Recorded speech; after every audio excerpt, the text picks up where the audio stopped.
What's up, all you beautiful people? Welcome back to the podcast. We are still in Italy. Look at that beautiful view. Is that not gorgeous or what? We are in Largo di Garda. We were in Rome last week. We'll be in Firenze next week.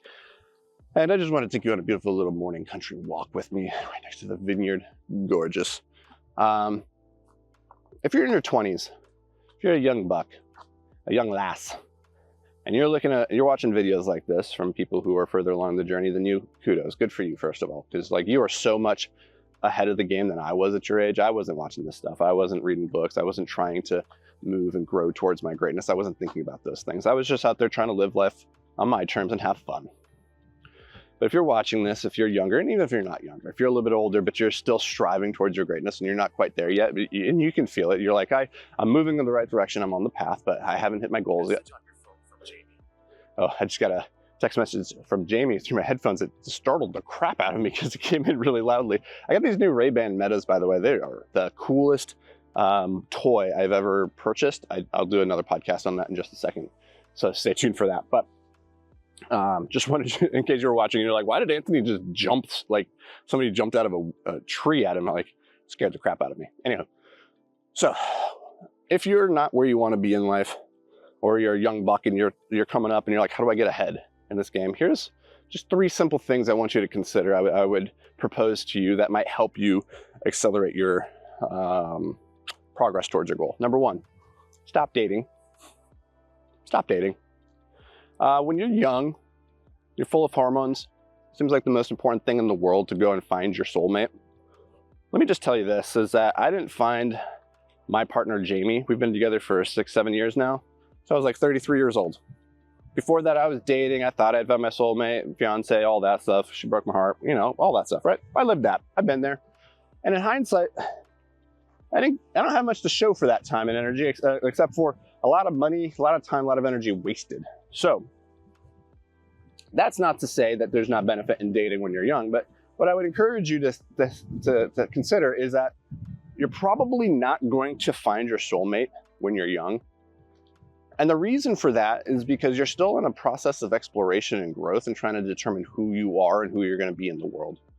And so you're not even worthy yet of finding your soulmate. Like, if you found your soulmate, you're not yet that person that they would be attracted to. So rule number 1 is to attract your soulmate is to become somebody attractive to your soulmate.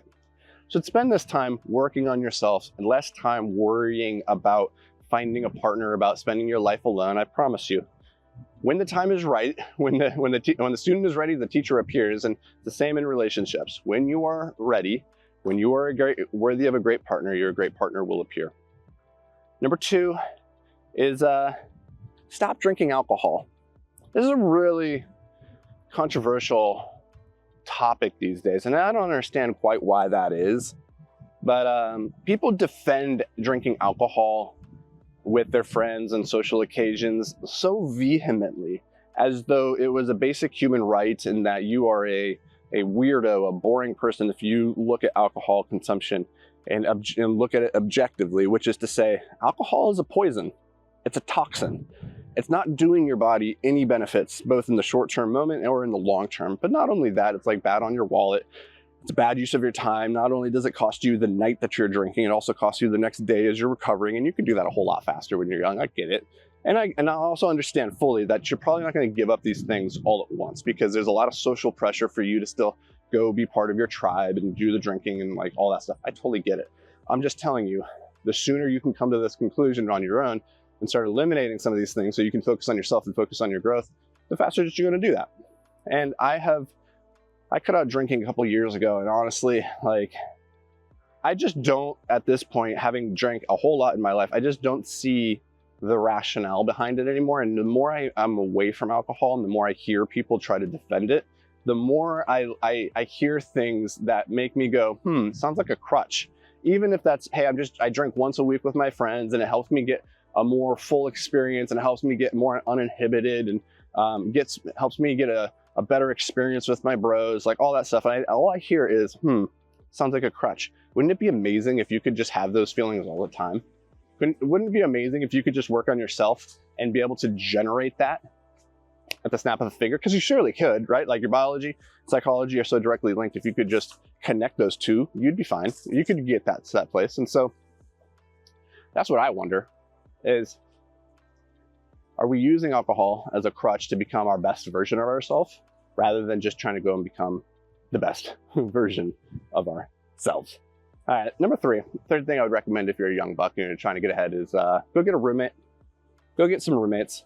If you want to get like that social exposure, and granted they're probably going to be drinking, but I would try and find people who are on a similar path as you, that have similar values, that want to get ahead. And that's hard to find. I grant you that is really hard to find.